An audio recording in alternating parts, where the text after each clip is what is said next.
The air in the executive suite of Zenith Corp hung thick with desperation, a palpable tension that choked every whisper, every hushed phone call. Elias Vance, CEO and visionary architect of this technological empire, stood by the panoramic window of his office, the sprawling cityscape below, usually a source of inspiration, now a mocking tableau of his impending failure. His reflection, etched with lines of exhaustion and haunted by sleepless nights, stared back from the glass. Zenith, once the undisputed titan of ethical AI and secure data solutions, was crumbling. And he, its once unshakable leader, was powerless to stop it. It had begun 3 weeks ago, subtle at first, then escalating with terrifying speed. A catastrophic data breach, not a simple hack, but something far more insidious. Zenith's core systems, the very heart of their groundbreaking AI and the repository of invaluable client data, had been encrypted with a code so complex, so utterly alien, that it defied every known cybernetic principle. It was a digital fortress, impenetrable and mocking. The best and brightest had been summoned, 10,000 of the world's most elite cybersecurity experts, cryptographers, and white hat hackers had descended upon Zenith headquarters. They were legends in their field, minds sharp enough to dissect any digital threat. Yet even they had been reduced to a collective, frustrated sigh. Servers hummed with desperate calculations. Monitors glowed with endless lines of unreadable script. And the air buzzed with frantic, whispered theories. But the code remained, an unyielding, silent behemoth. Every algorithm, every brute force attack, every ingenious reverse engineering attempt had met the same impenetrable wall. It was an unsolvable riddle, a cosmic joke played on the giants of the digital age. Elias had watched them, these brilliant minds, their confidence slowly eroding into despair. He had seen the flicker of defeat in their eyes, the slumped shoulders, the weary acknowledgments of their limits. Each failed attempt was another nail in Zenith's coffin, another blow to his own dwindling hope. The company, built brick by brick on his unwavering vision and relentless innovation, was bleeding out, its lifeblood data trapped behind an invisible, uncrackable barrier. Beyond the sterile, high-tech war rooms where the experts toiled, the regular operations of Zenith Corp had ground to a halt. The bustling corridors were now eerily quiet, the usual hum of productivity replaced by a pervasive sense of dread. Employees whispered in hushed tones, their faces etched with worry. Layoffs had already begun, a slow, agonizing amputation. Elias felt each one like a personal wound, a betrayal of the promise he had made to his workforce. Down in the silent, dimly lit hallways of the night, where the discarded coffee cups and crumpled papers piled up, David moved with practiced efficiency. He was Zenith Corp's head janitor, a man whose quiet presence often went unnoticed amidst the flurry of high-tech ambition. David was a creature of routine, finding comfort in the rhythmic sweep of his broom, the antiseptic scent of floor cleaner, and the quiet order he brought to a world obsessed with digital chaos. He observed everything, though he rarely commented. He saw the grim faces of the executives, the frantic pace of the IT department, the late-night pizza boxes that signaled another fruitless marathon. He heard the snippets of despair, the exasperated curses of world-renowned experts admitting defeat. One evening, as David was emptying waste bins in the main server room, he saw the CEO, Elias Vance, standing before a massive screen, his shoulders slumped in utter defeat. The screen glowed with the baffling code, an endless cascade of seemingly random characters and symbols, hypnotic in its complexity. David had seen it many times over the past weeks, a digital labyrinth that had baffled thousands. He didn't understand it, but he understood the despair it caused. He knew despair. He had lived with it, quietly, for many years, as he watched his own son, Leo. David's son was different. From a young age, Leo had exhibited a mind that saw the world in patterns, in logical sequences that often escaped others. He wasn't like other kids. Social interactions were a puzzle he couldn't quite solve. The nuances of human emotion, a language he struggled to grasp. But numbers, patterns, complex puzzles, these were his native tongue. He spent hours, days, lost in intricate mathematical equations, sketching elaborate designs in worn notebooks, his mind constructing invisible worlds of logic and order. He was quiet, socially awkward, a young man who preferred the company of algorithms to people. David loved him fiercely, but he worried. How would Leo navigate a world that valued social grace over abstract genius? That night, back in their small, meticulously tidy apartment, David watched Leo bent over his worn notebook. Leo was absorbed, his pencil moving with rapid precision, filling page after page with complex diagrams that looked like alien script to David. Leo always did this when he was trying to understand something, to break it down into its fundamental components. He was working on a puzzle of his own, a challenge he had set for himself involving complex geometric tessellations. David smiled sadly. His son, brilliant in his own way, remained utterly oblivious to the high-stakes drama unfolding just miles away at Zenith Corp, a drama that threatened to swallow thousands of livelihoods, including their own. But the despair at Zenith was infectious. It permeated the very walls, seeping into the consciousness of everyone connected to the corporation. Elias, normally a beacon of unflappable calm, now paced his office like a caged animal. He had invested his entire life, his intellect, his very soul, into Zenith. It was more than just a company. It was a promise, a vision for a future where technology served humanity ethically and securely. Now, that promise was a mocking echo, locked behind an unbreakable code. He remembered the early days, the late nights, the sacrifices, the sheer joy of watching his ideas take root and flourish, the faces of his engineers, bright with passion, the trust in his clients' eyes, all of it now threatened by an invisible enemy, a digital phantom that seemed to laugh at their collective genius. The weight of potential bankruptcy, the crushing responsibility for thousands of jobs, pressed down on him with suffocating force. He felt the judgment of the investors, the scorn of the media, the pity of his rivals. Every minute that passed without a solution was another step closer to oblivion. The experts holed up in their improvised data labs, muttered about quantum encryption, alien algorithms, and a level of sophistication never before seen. They threw terms like unprecedented and impossible around with increasing frequency. Their frustration was a living entity, feeding on their own exhaustion and mounting despair. Elias listened to their increasingly hopeless updates, his own well of hope running dry. He had pinned everything on them, on the collective brilliance of the industry's elite, and they had failed. The irony was not lost on him. Zenith Corp, the pioneer of digital security, had been brought to its knees by an encryption so profound it made their own systems look like child's play. Elias felt a bitter sting of humiliation. He was a CEO without a company, a captain of a sinking ship, unable to find the leak. Meanwhile, David continued his nightly rounds, sweeping away the physical detritus of despair. He saw the discarded energy drink cans, the empty coffee pots, the scattered printouts of the unyielding code. He sometimes lingered by the server room door, listening to the frustrated exclamations of the experts, the desperate pleas from Elias's office calls. He understood little of the technical jargon, but he recognized the human cost of failure. He thought of Leo, so quiet, so focused on his own world of numbers and patterns. He wondered sometimes what Leo would make of it all, if he could even comprehend the magnitude of the problem. One particularly grueling night, David found a large whiteboard propped against a wall outside the main war room.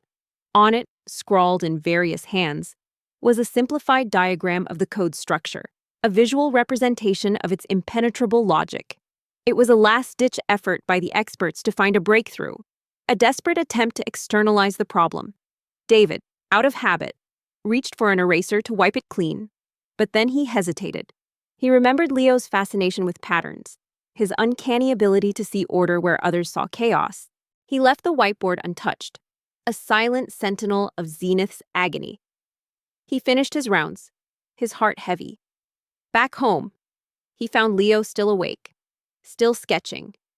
The silence of their apartment was a stark contrast to the despair humming at Zenith.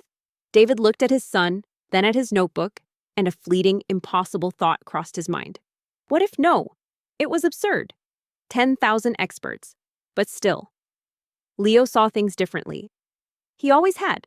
As the city slept, Zenith Corp remained a tomb of digital secrets, its fate hanging by a thread thinner than a spider's silk. Elias Vance, alone in his office, stared out at the indifferent city lights. The image of the uncrackable code burned into his weary eyes. He had no more solutions, no more strategies. He was at the end of his rope. And the 10,000 experts, humbled and defeated, packed their bags, leaving Zenith to face its inevitable demise. The unsolvable riddle had won, or so it seemed. Weeks bled into a month, each passing day deepening the crimson stain of failure across Zenith Corp's once pristine reputation. The media, a pack of hungry wolves sensing blood in the water, tore relentlessly at the company's carcass. Headlines screamed about Zenith's digital demise, the code that killed a giant, and Elias Vance's vanishing empire. Stock prices plummeted with dizzying speed, each red flash on the financial tickers, a heart attack for investors who had once hailed Zenith as a safe haven. Panic, a cold contagion, spread through the market. Creditors called, demanding answers Elias couldn't give. The once bright future of ethical AI seemed to fade into a nightmare of liability and liquidation. Elias Vance, pushed to the precipice of exhaustion, found his office transformed into a command center of quiet desperation. The energy that once pulsed through Zenith had been replaced by a heavy stillness, punctuated only by the frustrated sighs of the few remaining IT specialists and the endless drone of news reports echoing Zenith's imminent death. He felt the weight of every employee, every shareholder, every lost dream pressing down on him. He hadn't slept properly in weeks, fueled by stale coffee and a burning sense of failure. The irony was bitter. A company built on security had been rendered utterly insecure by an unseen adversary. Amidst this crumbling empire, Sterling Thorne, Zenith's chief operating officer, moved with a disturbing, almost unsettling calm. Sterling was everything Elias was not: smooth, impeccably dressed, with a smile that was always a little too practiced, a little too wide. He was a master of corporate rhetoric, his voice a soothing balm even as he delivered devastating news.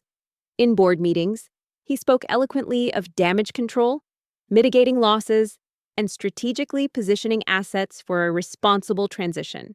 He pushed relentlessly for a rapid liquidation of Zenith's remaining valuable patents and infrastructure, framing it as the only viable path to save anything from the wreckage.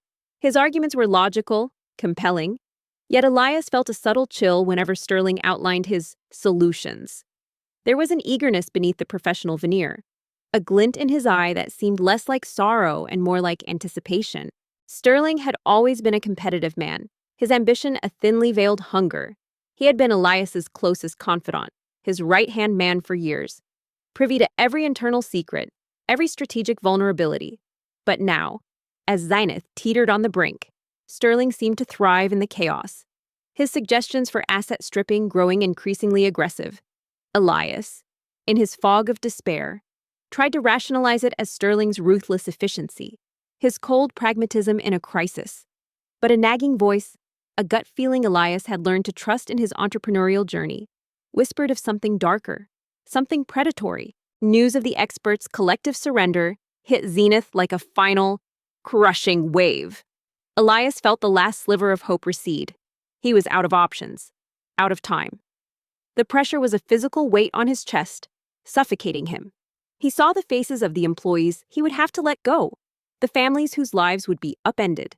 He saw his vision, his legacy, dissolving into nothingness. David, the janitor, continued his nightly rounds, a silent observer in Zenith's dying moments.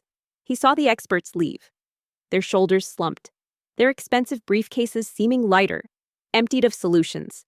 He heard the muffled sobs of employees emptying their desks, the angry voices of creditors on the phone lines that still, miraculously, worked.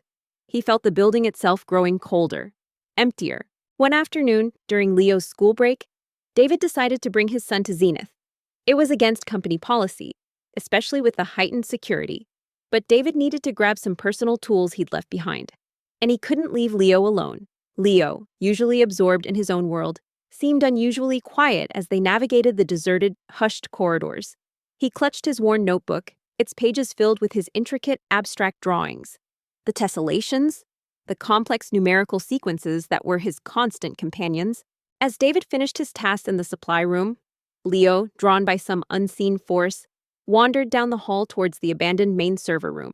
The door was ajar, a crack of light spilling out. He hesitated, then pushed it open. The vast room was dark, but a single, massive screen at the far end still glowed with the mesmerizing, incomprehensible code. It pulsed with strange symbols, a chaotic dance of characters that had tormented the brightest minds on Earth. Leo, unburdened by the preconceived notions of programming or cybersecurity, saw it not as a problem to be solved with conventional tools, but as a pattern, a grand, intricate design.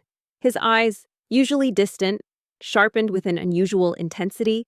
He didn't see the millions of lines of code, the complex encryption algorithms. He saw shapes, sequences, mathematical relationships that most people would overlook entirely. His gaze fell upon a discarded whiteboard. It lay propped against a server rack, hastily scrawled upon by frustrated experts. It contained a simplified, diagrammatic representation of the code's fundamental structure, a visual map of its layers, a sort of conceptual blueprint of the digital lock.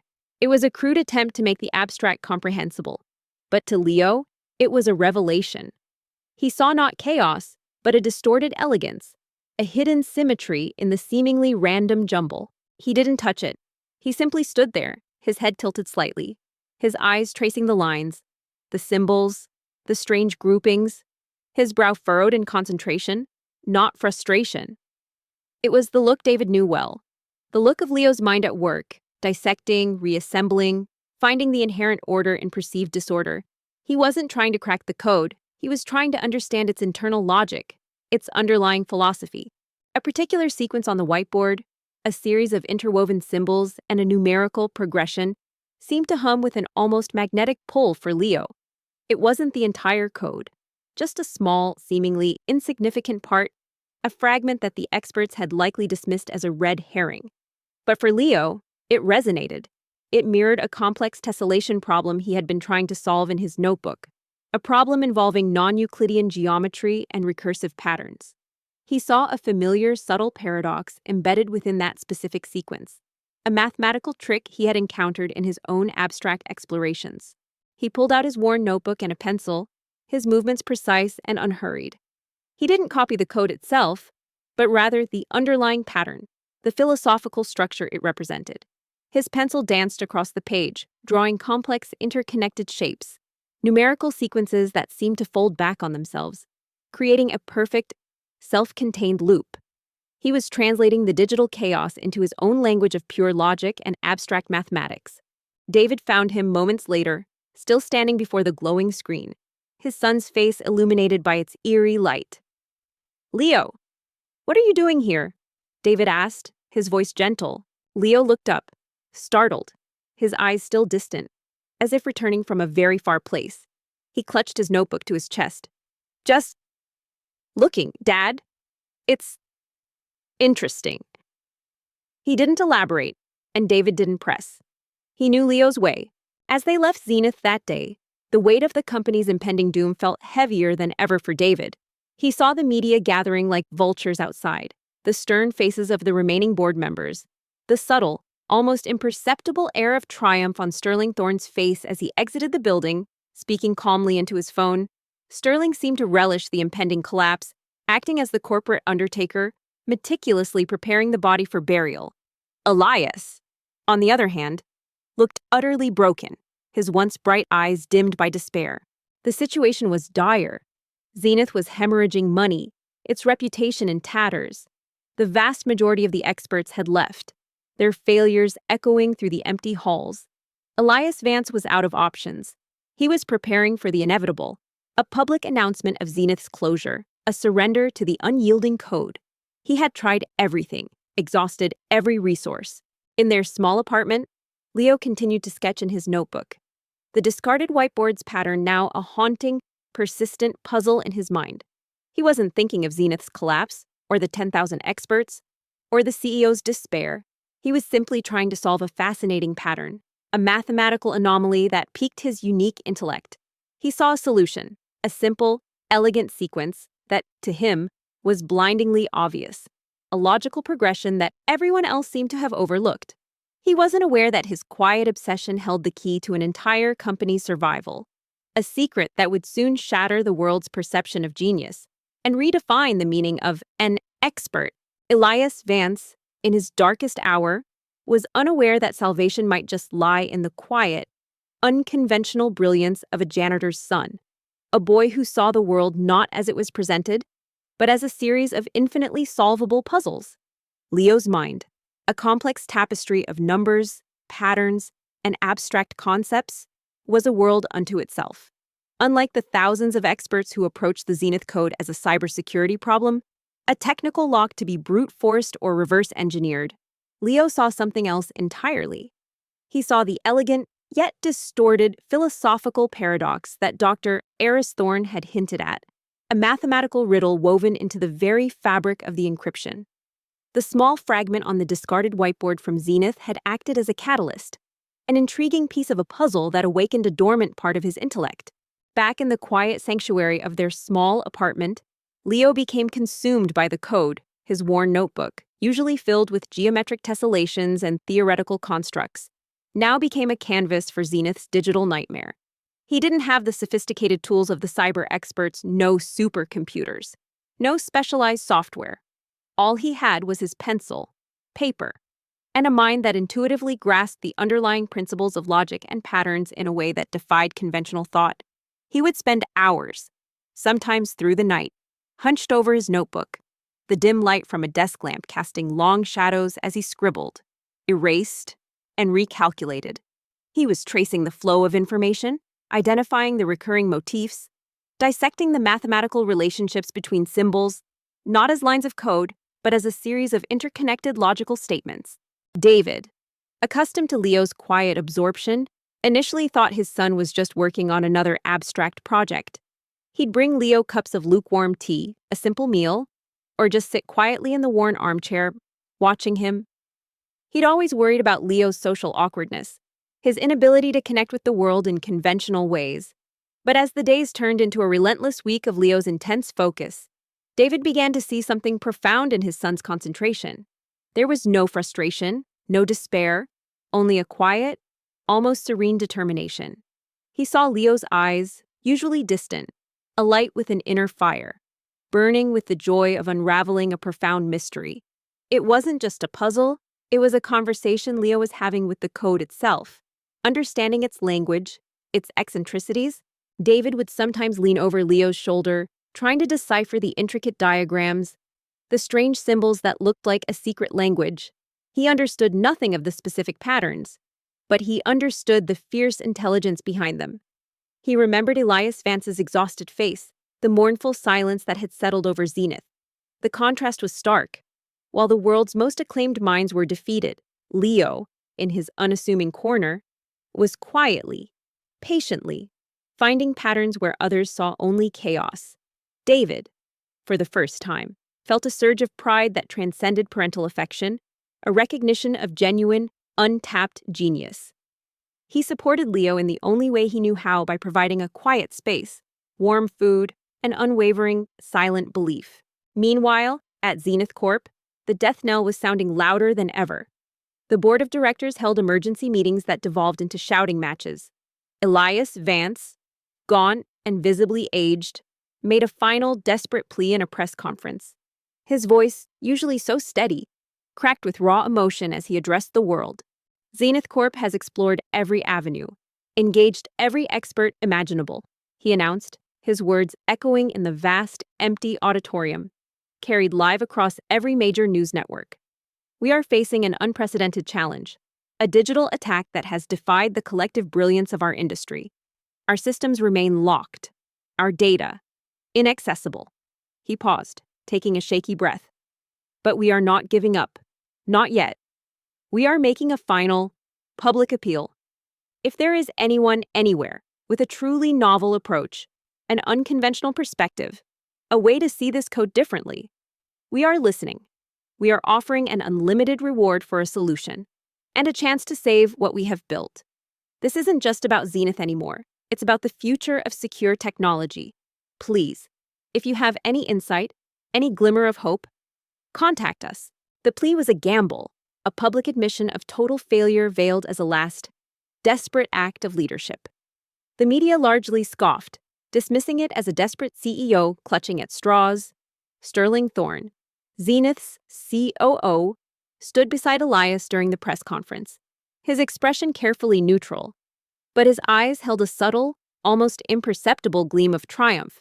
He saw it as Elias's final surrender, the prelude to the inevitable liquidation that would allow Sterling to execute his hidden agenda and seize Zenith's underlying assets at rock-bottom prices. He was already preparing the paperwork for the emergency board meeting that would formally declare bankruptcy. David watched the press conference from the break room at Zenith, his heart sinking with each grim word Elias spoke. He knew this was Elias's last stand. He then thought of Leo, hunched over his notebook, that strange, focused light in his eyes. The philosophical paradox that Dr. Eris Thorne had mentioned, Leo instinctively understood paradoxes. He thrived on them. The tessellations he drew, the complex number sequences he dissected, often relied on resolving such elegant contradictions. A fierce battle raged within David. Pride, fear, loyalty. For years, he had shielded Leo from the world's harsh judgments, protected his unique nature.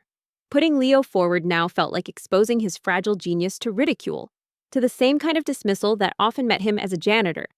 Who would listen to the son of a janitor, a socially awkward boy, when 10,000 world-renowned experts had failed? It was a crazy, impossible idea. He could lose his job, and Leo could be humiliated. But then, he thought of Elias Vance's face, etched with genuine despair, the sheer weight of responsibility on his shoulders. He thought of the thousands of jobs at stake, the ethical vision of Zenith that Elias had built, and he thought of Leo, not as an awkward boy, but as a pure, unburdened intellect, capable of seeing things no one else could.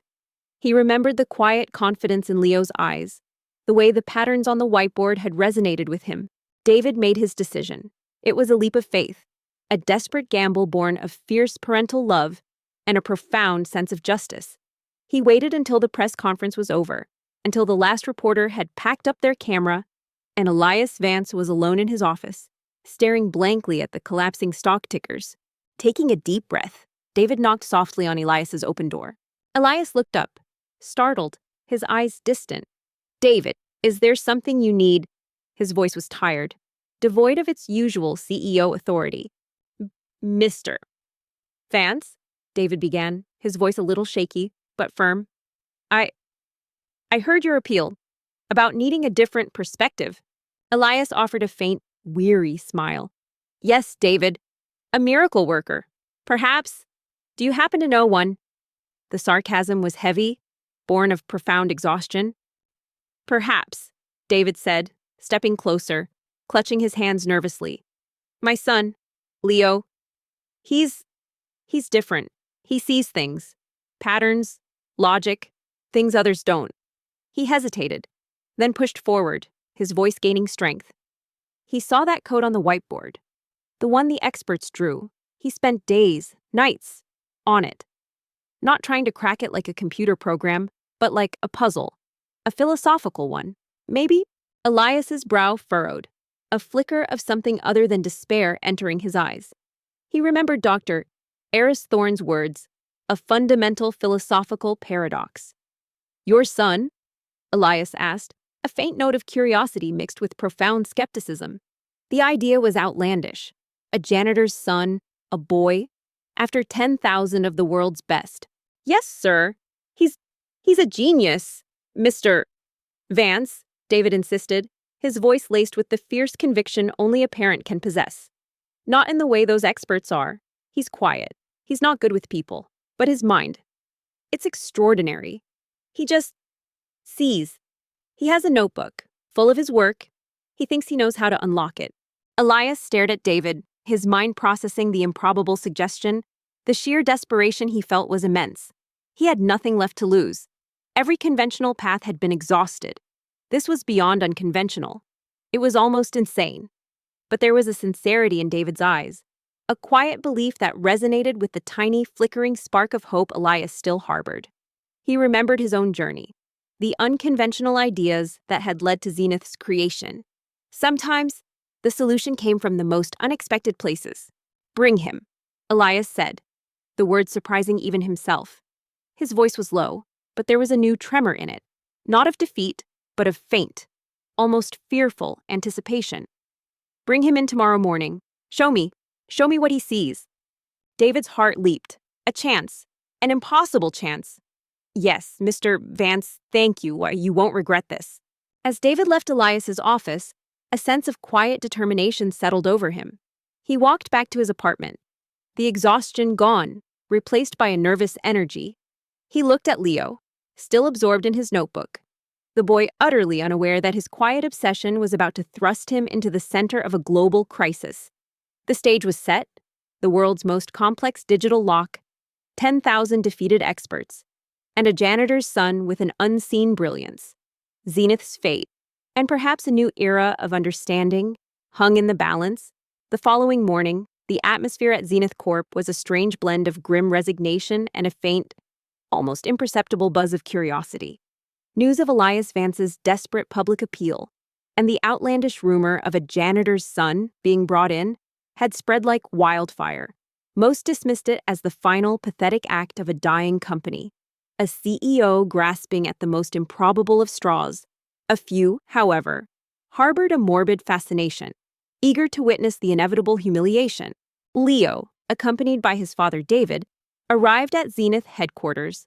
The contrast between Leo and the imposing high-tech environment was stark. He wore his usual plain, slightly oversized clothes, his backpack slung over one shoulder, his worn notebook clutched in his hand like a cherished relic.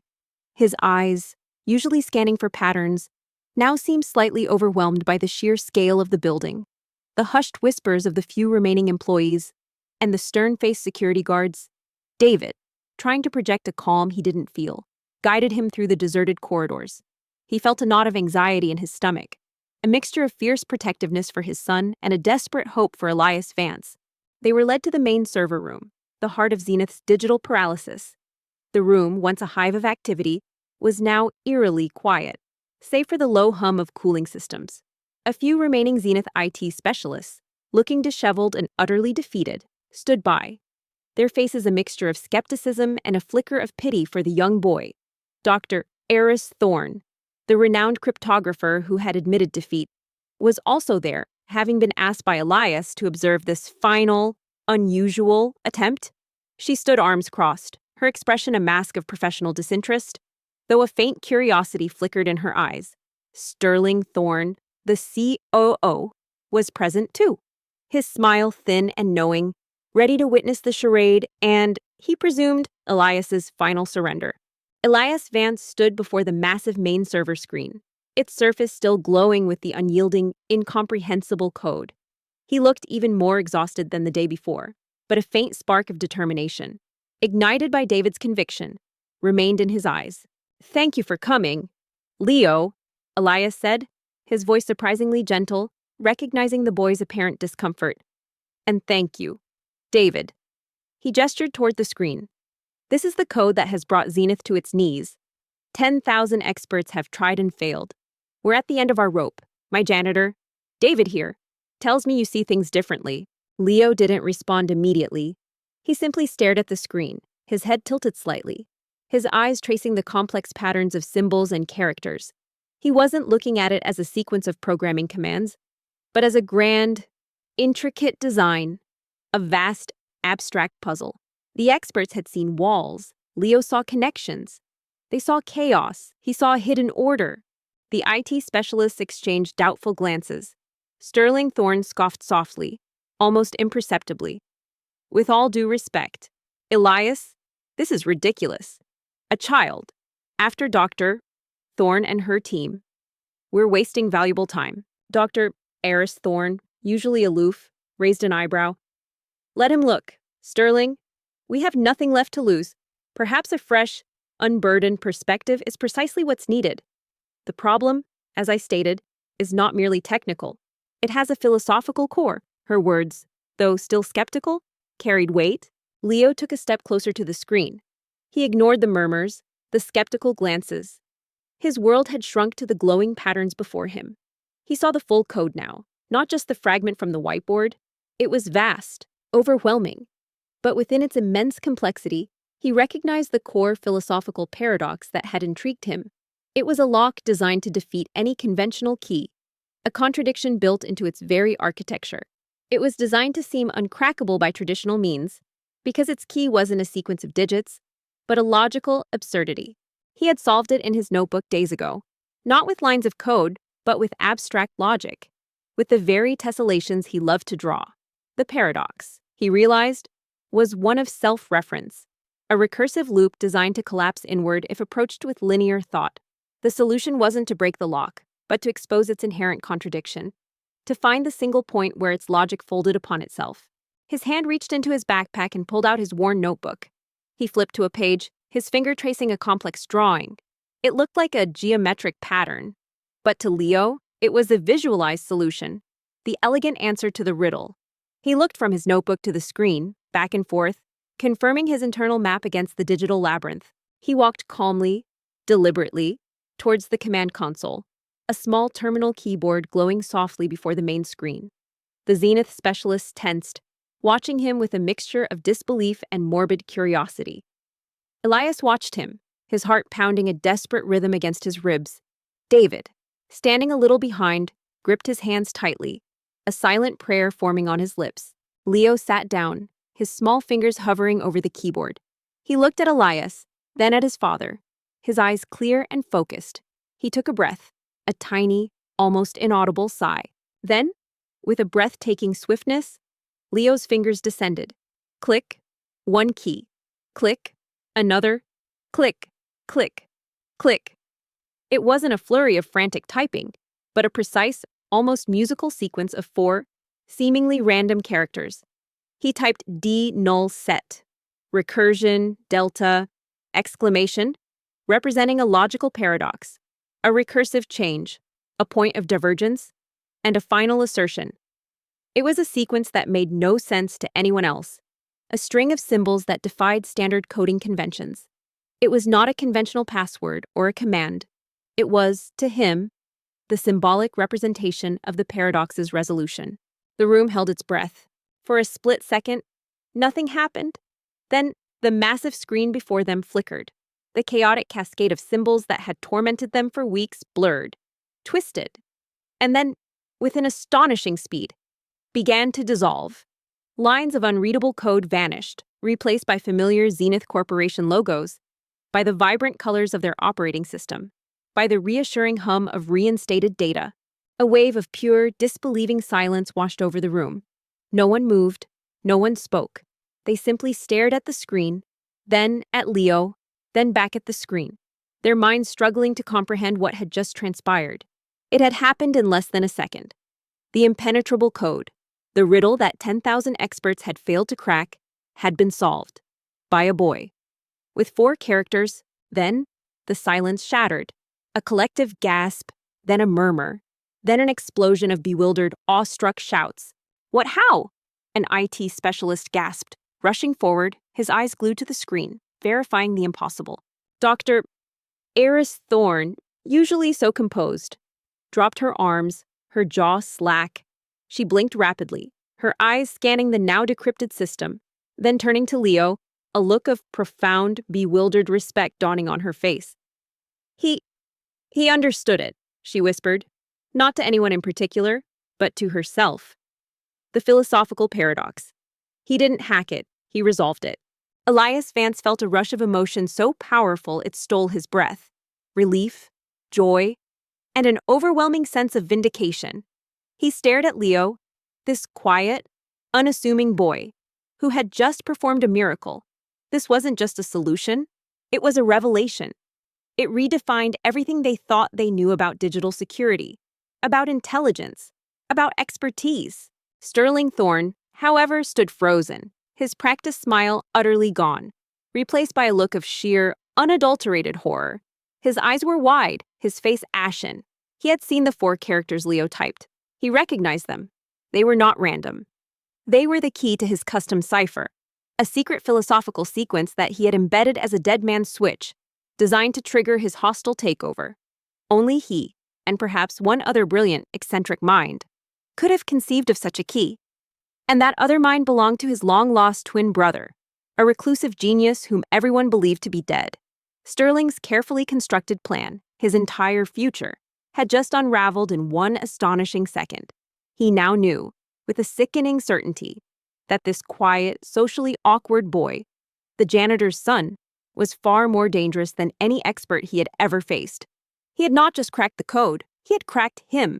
Leo, oblivious to the swirling emotions around him, simply looked up at Elias Vance, a faint, almost shy smile touching his lips. "Is it fixed?" he asked, his voice soft, as if he had merely completed a particularly interesting homework assignment. Elias, tears stinging his eyes, knelt down to Leo's level. "Yes, Leo," he choked out, his voice thick with emotion. "It's fixed. You saved us." The room erupted.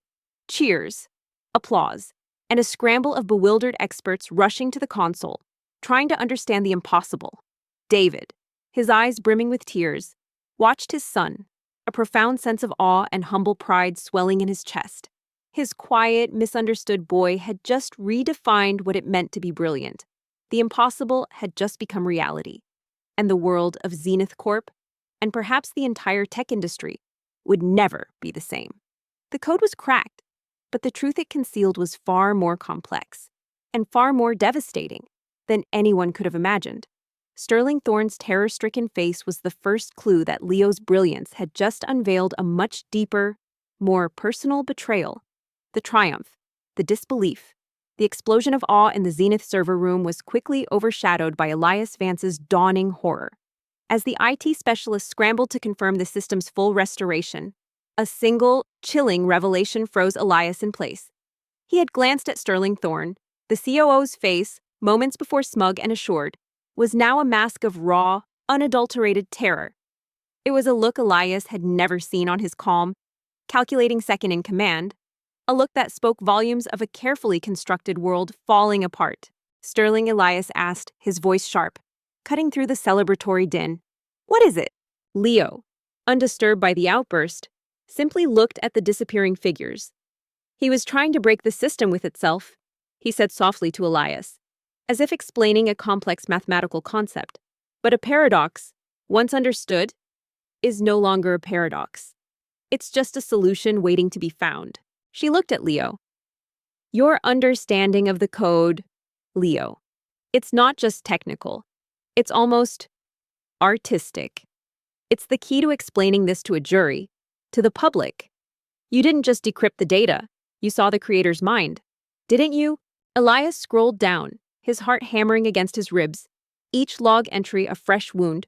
The purpose was clear: to cripple Zenith, to make it appear irrevocably broken, so Sterling could step in, offering a salvage operation to buy out its devalued patents, its innovative AI, and its remaining infrastructure for pennies on the dollar. He wasn't trying to steal the data. He was trying to steal the entire company, to seize Elias's vision and legacy for his own ruthless ambition. Leo nodded slightly. He built a trap around a paradox he couldn't solve himself. He needed someone else to fall into it and trigger the solution for him, or for the system to collapse. It was a self-destruct mechanism that also yielded control. Elias looked at Leo, then at David, then back at the restored Zenith Corporation logo glowing brightly on the main screen. The air in the room, once thick with despair, now vibrated with a potent mix of relief, shock, and a profound, exhilarating sense of possibility. The company was saved, but the cost of that salvation was the shattering realization of a betrayal from within, a wound that would take time to heal. Elias was shattered by the revelation of Sterling's treachery, but profoundly grateful for the extraordinary, unconventional brilliance of Leo. The janitor's son hadn't just cracked a code, he had cracked a conspiracy, and in doing so, had opened a door to a new era for Zenith, one built on true ethical innovation and guarded by a genius unseen.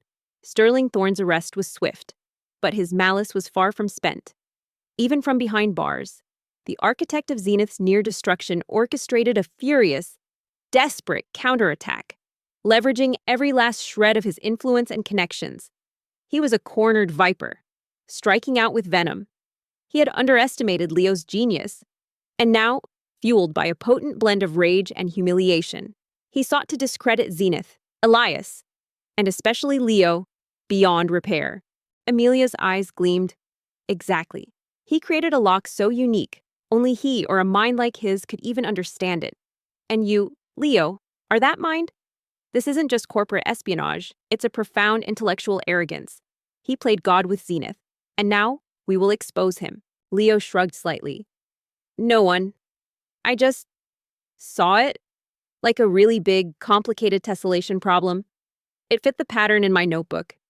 He held up his worn notebook, pointing to a complex geometric drawing, a fractal-like pattern that seemed to embody the very idea of infinite recursion and self-referential paradoxes.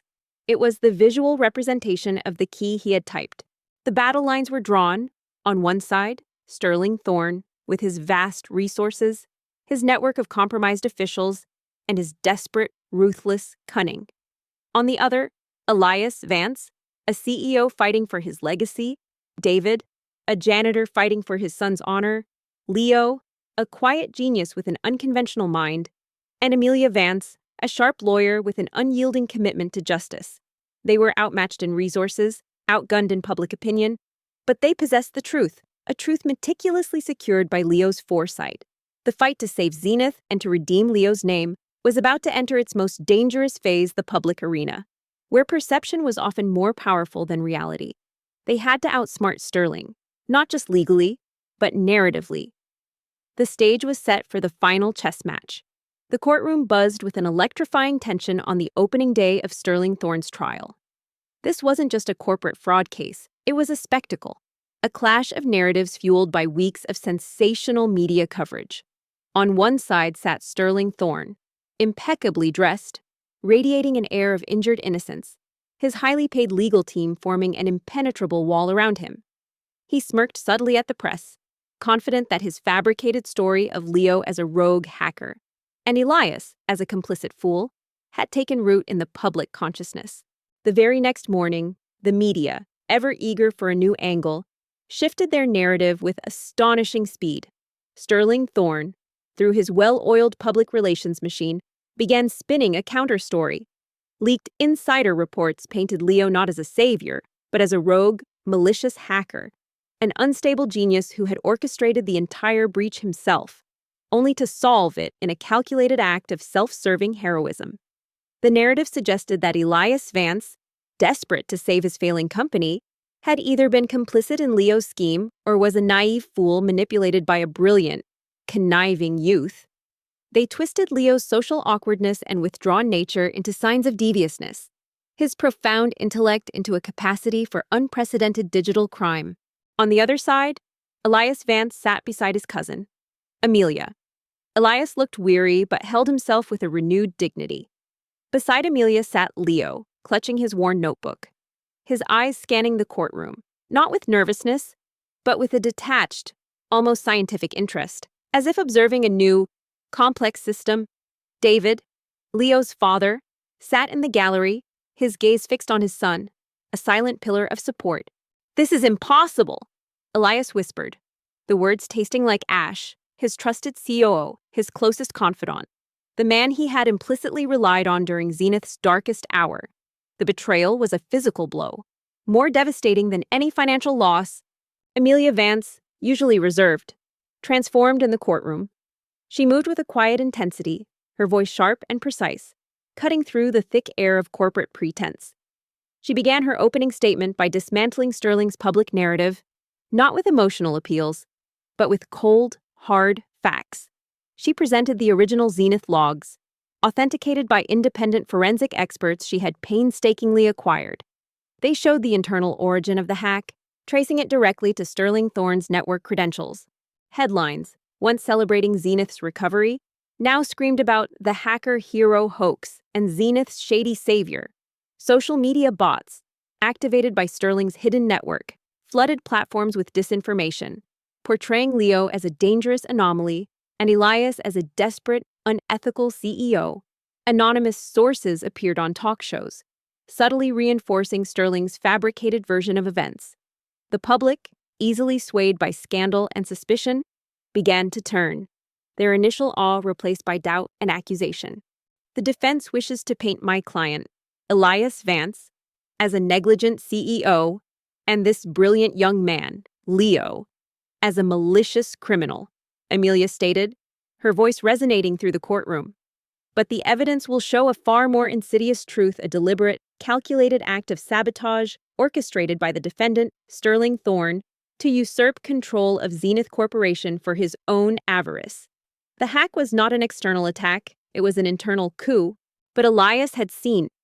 He had seen the precise moment Sterling's world shattered, and his gaze, sharpened by the crucible of near defeat, fell on the four seemingly random characters Leo had typed D. He might not be a cryptographer, but he was a visionary, a man who understood the profound language of logic and abstract thought that underpinned their AI. The symbols felt familiar, not from a password, but from a deeper, more conceptual context. Sterling's legal team launched their counter-narrative, focusing on Leo's unconventional nature, his social awkwardness, and his lack of formal training. They attempted to portray him as a lone wolf, an enigmatic figure capable of inflicting devastating digital harm. They called cybersecurity experts who testified to the unprecedented complexity of the code, subtly implying only a rogue genius could have created and then fixed such a breach for their own gain.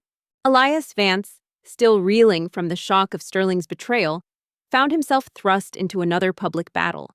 He was accustomed to corporate warfare, but this was different. A personal assault on his integrity and Zenith's very foundation. The company's reputation, painstakingly rebuilt over a single, miraculous second, was once again under siege. But Amelia was ready. When it was her turn, she called Dr. Eris Thorne to the stand. Eris, still visibly shaken by the revelation of her twin brother's true nature, reluctantly testified, her scientific integrity overriding her personal anguish. She explained the philosophical paradox embedded in the code, the concept of self-reference, and how only a mind unburdened by conventional programming, a mind like Leo's, could intuitively grasp its resolution. He embedded the key within a logical paradox, Dr. Eris Thorne said, her voice filled with a chilling realization. A cipher that could only be broken by someone who understood its inherent philosophical flaw. Someone who could see past the complexity to the elegant, self-destructive contradiction at its heart. That implies the creator of this code is someone with a similar mind, someone who thinks like Leo, someone who sees the world in logical paradoxes. This was not a brute force decryption, Eris explained, her voice gaining strength as she spoke of the code's elegant design. It was an intellectual key, a philosophical understanding. And the person who created this code, who designed this paradox, would have to possess a similar, unique way of thinking. Her gaze flickered to Sterling, then to Leo. It was designed to be unbreakable by traditional means, precisely because its solution lay outside those means. He's trying to make us look like the villains, Elias stated grimly, staring at a news report on his office screen. His expression was tight, but there was a new, weary resolve in his eyes. He had lost sleep, but he wouldn't lose this fight. He's trying to alienate us from public support, from our clients, from everyone. Amelia then brought Leo to the stand. Leo, initially hesitant under the glare of the courtroom lights and the multitude of eyes, spoke softly, but with absolute clarity. He explained his thought process, not in technical jargon, but in terms of patterns, logical sequences, and the inherent contradictions within the code. He pulled out his worn notebook and, with Amelia's guidance, illustrated the precise geometric and numerical patterns that mirrored the code's philosophical structure. He showed the court how the four characters D were not random, but a symbolic representation of the paradox's resolution. Elias's blood ran cold. He remembered the cryptic remark from Sterling about the level of sophistication never before seen. He remembered Sterling's oddly calm demeanor during Zenith's collapse, his eagerness to liquidate assets. And now, this philosophical paradox, this unique cipher, and Sterling's face, a mirror of absolute terror. The code, Leo explained, pointing to a diagram he'd drawn on a large digital display in the courtroom, was designed to tie itself in knots, like a riddle where the answer is the question itself. My solution just showed it how to untie the knot by pointing to its own absurdity. His explanation, delivered with such disarming simplicity and profound insight, captivated the courtroom, even the judge. He's using what he knows about Leo, David said quietly, standing beside Elias. He had been staying at Zenith, a silent guardian, observing the storm. Leo's quiet nature, his different way of thinking, Sterling is twisting it into something sinister. David's voice was heavy with parental anguish. He had fought so hard to protect Leo, and now his son was being dragged through the mud of public opinion. As the trial progressed, Amelia systematically laid out the meticulously gathered evidence, the bank statements showing suspicious transfers to Sterling's shell corporations, the logs of his failed remote wipe attempt, captured and secured by Leo's foresight, and damning internal communications between Sterling and his network of collaborators, all unearthed from Leo's secured backups. She demonstrated how Sterling had systematically engineered Zenith's collapse, not just to buy out assets, but to claim control of Elias's entire ethical AI framework. Elias's eyes narrowed, a cold suspicion forming. Sterling's only relative, his long-lost twin brother, the brilliant but reclusive mathematician, Eris Thorne. Not a distant relation, but you. He turned to Dr. Eris Thorne, who flinched, her face paling. Your surname is Thorne. You were brought in as an expert, yet your specialty is cryptography. And you spoke of a philosophical paradox. You were here when the code was activated. You knew what it was. Sterling Thorne, growing increasingly agitated, whispered furiously to his legal team. His carefully constructed facade began to crack under the relentless pressure of irrefutable truth. He saw his control slipping, his carefully spun narrative unraveling. Sterling's legal team, financed by his considerable hidden wealth, which was still being untangled by authorities, launched a barrage of counter-lawsuits. They filed injunctions to prevent Zenith from accessing or moving any of the recovered data, claiming it was tainted by Leo's alleged hack. They targeted Elias personally, filing lawsuits for negligence and complicity, and sought to freeze his personal assets, mirroring the tactics Sterling himself had built into his sabotage plan. The aim was clear: to tie them up in endless legal battles, drain their resources, and drown them in bureaucracy, preventing them from mounting any effective defense or exposing Sterling further. The climax of the trial arrived during Amelia's cross-examination of Sterling Thorne. She cornered him with a series of questions about his knowledge of complex philosophical ciphers and his past relationship with Dr. Eris Thorne.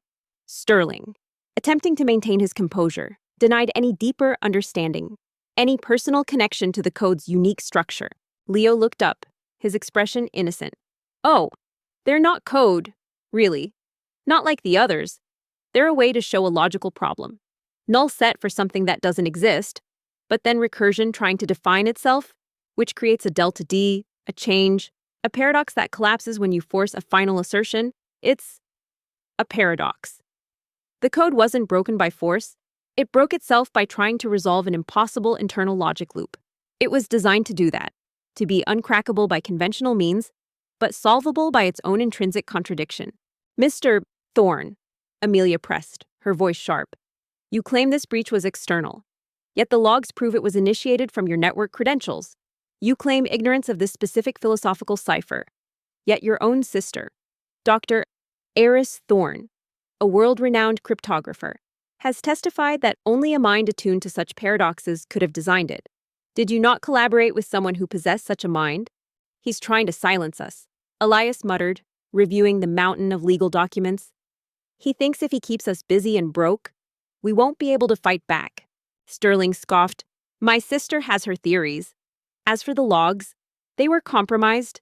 This boy, Leo, is a rogue actor. He framed me. His voice rose, desperation creeping in. Dr. Eris Thorne stumbled back, her eyes wide with a mixture of shock and fear. No, it wasn't me. I didn't create the code, but yes, my brother, Sterling. We were inseparable once. He was always obsessed with logical puzzles, with creating unbreakable systems. But he disappeared years ago. After a severe mental breakdown, we thought he was dead. Her voice was a desperate whisper. He had a unique way of thinking, a mind that saw connections no one else could, like Leo. Indeed, Amelia challenged, her eyes gleaming. Then perhaps you can explain why, during his initial breakthrough, Leo specifically typed the sequence D to unlock the system, a sequence he claims represents a philosophical paradox that resonated with his own unique way of thinking. Do you deny knowledge of that sequence, Mr. Thorne? The most insidious move, however, was Sterling's attempt to destroy the very evidence that had exposed him. From his jail cell, he managed to trigger a secondary, more aggressive remote wipe protocol. This wasn't just a simple data purge, it was a highly sophisticated self-propagating virus designed to seek out and erase all traces of the original encryption, the logs, and any redundant backups Leo might have created across Zenith's network and any connected cloud services. Sterling wanted to leave no digital footprint, no proof of his betrayal, and in doing so, leave Elias and Leo with nothing but their word against his fabricated narrative. He wanted to make the miracle of the code's decryption seem like a clever illusion. A cover for Leo's alleged criminal activity, Sterling froze. A flicker of raw panic crossed his face.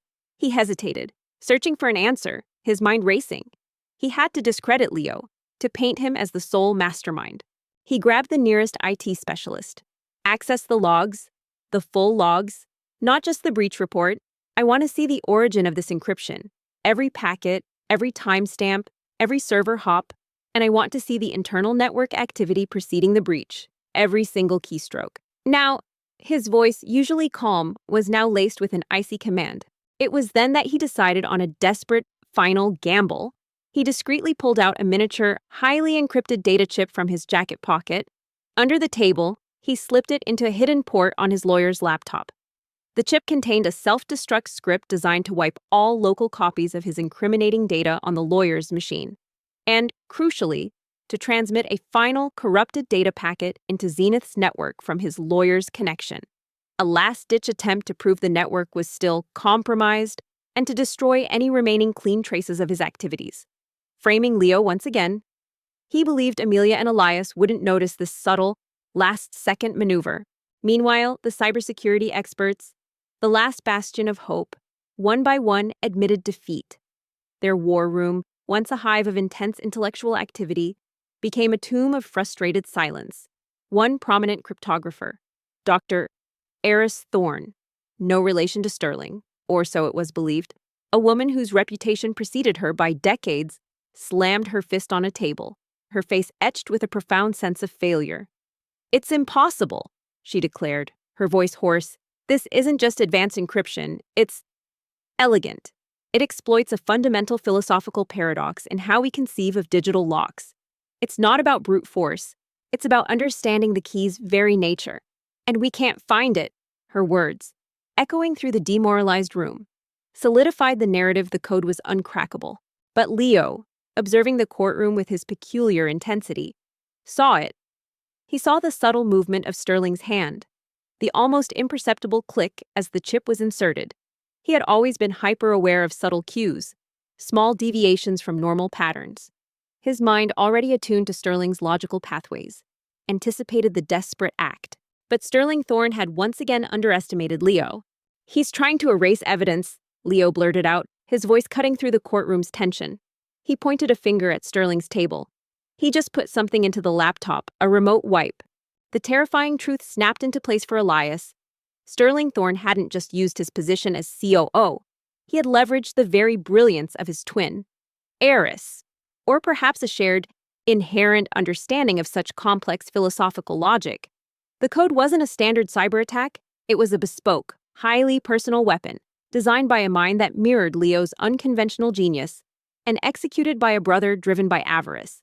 The dead man's switch wasn't just a technical term, it was a metaphor for Sterling's absolute control, his ability to destroy Zenith if his hostile takeover attempts failed. A collective gasp swept through the courtroom. Sterling's lawyer immediately tried to cover the laptop, but it was too late. The judge, alerted by Leo's sudden, direct accusation, pounded his gavel. Security seized that device. Leo, after his heroic act, had retreated back to his quiet observations, his mind already several steps ahead. While the IT specialists rejoiced and Elias grappled with the implications of betrayal, Leo had meticulously anticipated Sterling's potential responses. He understood Sterling's mind, not as a moral entity, but as a logical one, driven by self-preservation and an obsession with control, a mind that would leave no loose ends. As security rushed forward, Leo, with breathtaking speed, connected wirelessly to Zenith's main system through Elias's secure phone. He initiated a pre-coded trap protocol he had built into Zenith's restored security network, a digital honeypot designed to capture any outbound data from Sterling's known network sources. The moment Sterling's self-destruct script attempted to send its corrupted packet to Zenith, Leo's trap intercepted and rerouted it. Instead of corrupting Zenith's data, it forced a full, public dump of the self-destruct script's contents, along with a complete, untampered log of Sterling's past remote network activities, onto the main courtroom display screen. Sterling Thorne stammered, his eyes darting frantically between the reactivated system, Leo, and Elias. Nothing. Elias. Just shock. A miracle. Indeed. His voice was unnaturally high, a thin veneer of composure struggling to hold back a rising tide of panic. The screen flickered, then filled with raw data. It showed Sterling Thorne's IP address, the precise timestamps of his malicious activities, the commands he had issued to orchestrate Zenith's demise, and now, the failed self-destruct script he had just attempted to deploy. It was undeniable.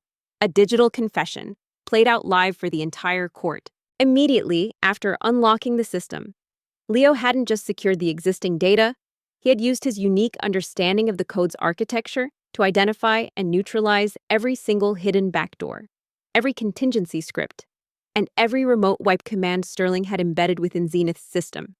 He had also, without telling anyone, created multiple layers of redundant backups, not just to external cloud storage, but to a physically disconnected, custom-built server he had designed and maintained in their small apartment. This server, a collection of salvaged parts and custom-coded hardware, was his sanctuary, a digital vault impenetrable to external threats. He had also encrypted these backups with a new, even more complex philosophical cipher, one only he could understand, a personal safeguard against unforeseen attacks. Sterling Thorne stared at the screen, his face contorted with a primal scream of defeat. His web of deceit, so meticulously woven, had not just unraveled, it had been violently torn apart, exposed for the world to see. The very attempt to destroy evidence had become the final, irrefutable proof of his guilt. Sterling Thorne, seeing the unmasked logs, seeing the dawning comprehension in Elias's eyes, lost all pretense of calm. "You wouldn't dare," he snarled, his voice guttural, completely unlike his usual smooth tones. "Zenith is finished. Elias, it's over. And you fool. You brought the very boy who exposed my genius, the one person who could understand his work, into my domain." He lunged for a control panel, aiming to wipe the system clean, to erase his digital footprint. The judge, his face grim, banged his gavel repeatedly. "Sterling Thorne, you are held in contempt of court, and based on the irrefutable evidence just presented, you are hereby remanded into custody on charges of corporate fraud, obstruction of justice, and attempted evidence tampering. Case closed. All charges against Elias Vance and Leo are dismissed." So, when Sterling's remote wipe virus activated, it was met with an unyielding wall. The virus crashed harmlessly against Leo's reinforced firewalls, unable to penetrate the meticulously quarantined data. Sterling's attempts to erase his digital fingerprints failed, leaving a clear, traceable record of his desperate, criminal attempt to destroy evidence. Chaos erupted. Cameras flashed. Reporters scrambled for their phones.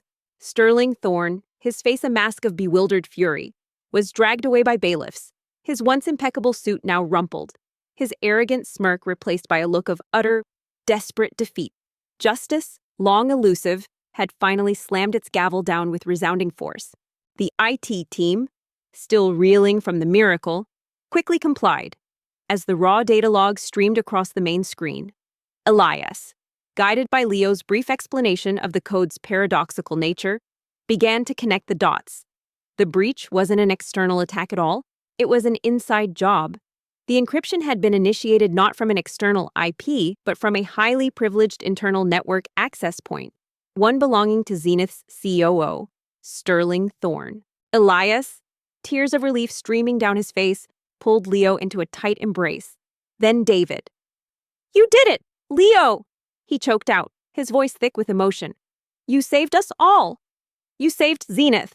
He tried to wipe the data, Leo stated simply to Elias one afternoon, his eyes fixed on a screen displaying the foiled attempt logs. "But I made copies, more copies. They're safe, on my server." Leo, still slightly overwhelmed by the sudden outburst of emotion, simply nodded, a faint smile gracing his lips. The chess match was over, and the unassuming janitor's son had delivered the checkmate. The dust of the courtroom settled, but the tremors of Sterling Thorne's downfall reverberated far beyond the legal chambers. His arrest sent shockwaves through the tech industry and the financial markets. The media, which had so eagerly consumed his fabricated narratives, now pivoted with equal fervor, broadcasting the irrefutable truth unveiled in court. Leo's name, once smeared, was now cleared and celebrated. His genius proclaimed across headlines that once doubted him. Sterling Thorne, the titan of corporate ambition, faced a litany of charges, his empire collapsing under the weight of his own avarice. A testament to the fact that even the most meticulously planned betrayals could be undone by unforeseen brilliance. But Leo, with an uncanny intuitive foresight, had already anticipated such a move. While the experts celebrated and Elias was reeling, Leo had quietly initiated a background protocol on the now decrypted system. He had detected a hidden remote wipe script, a contingency Sterling had built in.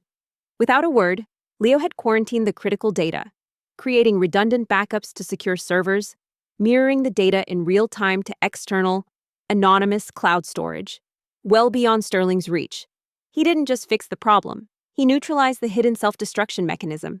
With Sterling neutralized, Zenith Corp, though battered and bruised, could finally breathe. The immediate threat was gone, and Elias Vance, no longer burdened by despair, rose with renewed purpose. The company's accounts, previously frozen by Sterling's manipulations, were rapidly unfrozen as the legal process moved swiftly in Zenith's favor. Elias, alongside Amelia, meticulously began the arduous process of rebuilding Zenith's tarnished reputation and restoring its ethical core. Elias looked at the boy, a renewed sense of awe and profound gratitude washing over him. Leo didn't just solve problems, he anticipated them. He wasn't just a reactive genius, he was a proactive guardian.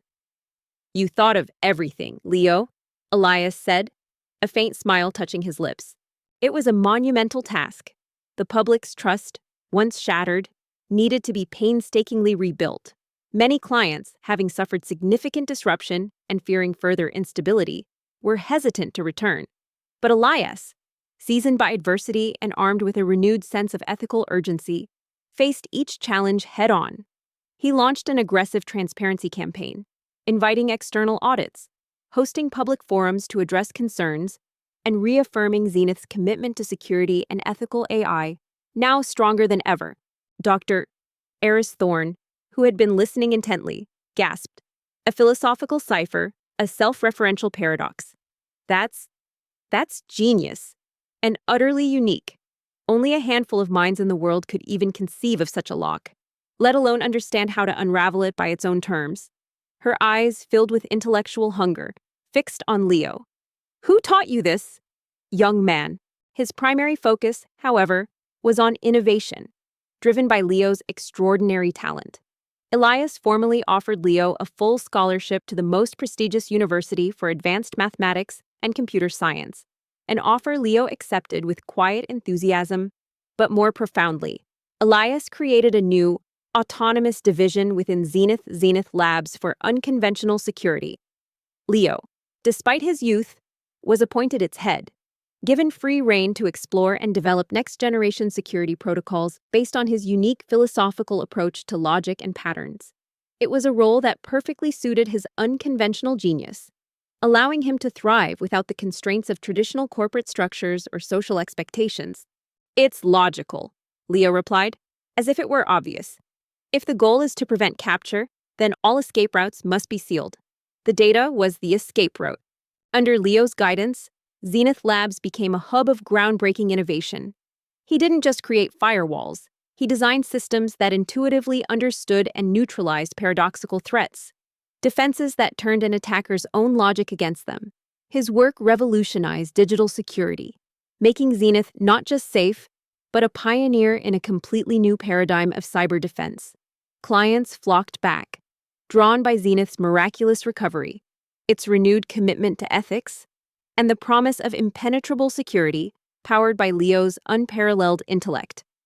The company's stock soared, reaching unprecedented heights, surpassing its pre-breach valuation. Zenith Corp, once on the brink of extinction, didn't just recover, it thrived, becoming a global leader in ethical AI and advanced cyber philosophy. Too late. Sterling, Elias said, his voice cold, filled with a newfound steel. We have it all. The logs, the backups, every single piece of your betrayal. David, Leo's father, found his own life transformed. No longer just a janitor, he was hailed as the father of a prodigy. His quiet support and unwavering belief in Leo's unconventional brilliance, acknowledged by Elias himself. Elias ensured David was justly compensated for his loyalty and given a respected supervisory role in Zenith's facilities management, a testament to his dedication during the company's darkest days. Their small apartment was replaced by a spacious, comfortable home, but the most profound change was the quiet pride and happiness that settled into David's heart as he watched his son flourish. With the evidence secure, Elias and David turned their attention to the looming legal battle and the public relations nightmare. Elias knew he couldn't fight Sterling alone. He needed someone sharp, principled, and utterly fearless. He reached out to his cousin, Amelia Vance, a brilliant but notoriously private tech lawyer known for her unwavering ethical stance and her uncanny ability to unravel complex corporate frauds. She was a lone wolf in the legal world, often taking on cases that established firms deemed too risky or unprofitable. Leo, once the socially awkward boy hidden behind his notebook, found his true place and purpose. He remained humble, still preferring the company of algorithms to large crowds, but he learned to navigate the world with a newfound confidence. He found mentors in Elias and Dr. Eris Thorne, who became his most trusted intellectual companions, a fellow mind who truly understood the philosophical nuances of his work. He even began, slowly, to engage with the world in new ways, his success providing a bridge to connect with others who appreciated his unique brilliance. He learned that intelligence came in many forms, and that his own, though unconventional, was immensely valuable. The logs showed a deliberate, phased attack. First, the subtle introduction of corrupted data packets into the system over several weeks, camouflaged as routine updates. Then, the gradual seeding of the paradoxical encryption algorithm, slowly spreading through Zenith's core network. Finally, the activation of the dead man's switch, triggered by Sterling's own hand, plunging Zenith into the abyss. It wasn't a hack, it was an elaborate, calculated sabotage. The story of Zenith's salvation became a legend, a modern parable in the tech world. It was a testament to the power of unconventional thinking, the strength of loyalty, and the ultimate triumph of justice. It proved that sometimes, the greatest solutions don't come from the thousands of acclaimed experts, but from the unseen outlier, the quiet genius who sees the world differently, unburdened by preconceived notions. Elias Vance learned that true leadership meant recognizing talent where it least expected, and that the most valuable assets a company possessed were not just its technology or its finances, but the integrity and untapped potential of its people. Leo, the janitor's son, had not only saved Zenith, he had redeemed the very idea of what it meant to be an expert, proving that genuine brilliance could emerge from the most unexpected places, leading to a new beginning for them all. Amelia arrived at Zenith with a quiet intensity. She was Elias's polar opposite, reserved, meticulously analytical, but with a fierce conviction that burned beneath her calm exterior. Elias laid out the entire story, the code, Leo's solution, Sterling's betrayal, the smear campaign, and the legal onslaught. He presented Leo's untouched notebook, the backup logs, and the evidence of Sterling's failed wipe attempts. Thanks for watching. If you enjoyed this story of unexpected genius, corporate intrigue, and the triumph of justice, don't forget to hit that subscribe button and turn on notifications. We love bringing these dramatic narratives to life. Stay with us for the next one. And while you're here, why not check out our other videos? There's always more to explore. Where are you watching from? Let us know in the comments below. Security swarmed in, responding to Elias's silent, prearranged signal. Sterling Thorne, raging and resisting, was quickly apprehended. As he was led away, his eyes, wild with fury and defeat, locked onto Leo. You little anomaly. You don't even know what you've done." Amelia listened, her expression unreadable, occasionally asking sharp, precise questions that cut to the heart of the matter. She observed Leo closely, her lawyer's mind assessing his unique intellect, his quiet confidence. She studied his notebook, fascinated by the abstract symbols that had stumped the world's leading cryptographers. He turned to Leo, who, having completed his task, was quietly observing the jubilant chaos around him, almost as if he were an anthropologist studying a strange tribal ritual. "Leo," Elias said, his voice softer, but with a new urgency. "Those symbols, what do they mean? This is an incredibly complex web of fraud." "Elias," Amelia stated, finally, her voice low, "Sterling has leveraged his position, his network, and his knowledge of the system to create a near-perfect crime. And his current counterattack is designed to bury you both. Public opinion is a fickle beast. We need more than just proof. We need a narrative, a clear, undeniable story of a hero, a villain, and justice."